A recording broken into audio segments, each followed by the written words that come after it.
Asaduddin Owaisi, Member of Parliament from Hyderabad there, raising these concerns.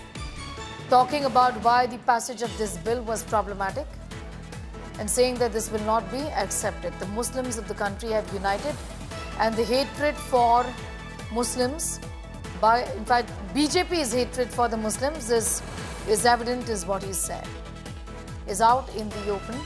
It's a political and legal standoff which has been intensifying over the Waqf Act. This matter is also pending in Parliament with a total of 73 petitions being heard.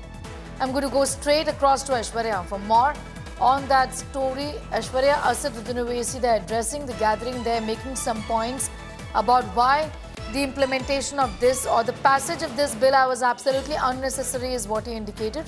He's also one of the petitioners in the court.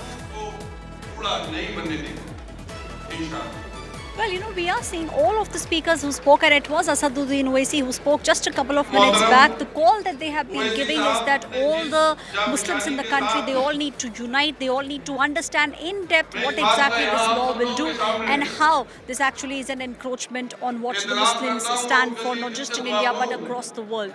Just a glance at the number of people who have come here, and you will be able to see that the idea is to make sure that you garner as much support as possible and you tell the people what exactly the government is trying to do. See, the Muslim community from day one has been maintaining that this is a law that they are bringing in because they somehow want to control the properties worth crores of rupees which have been donated for Waqf by Muslims. So that is something that the government at the moment is looking at doing, wants to control it somehow, and it's a tug of war that we are seeing. On one side, the BJP coming out and giving clarifications. On the other side, the Muslims also now gathering. And what you are seeing, this kind of conference, this is just the beginning. This is the one that we are seeing in national capital. We will see in other states also these kind of conferences being held, and they are also very keenly looking at what the Supreme Court has to say about this entire issue. All right.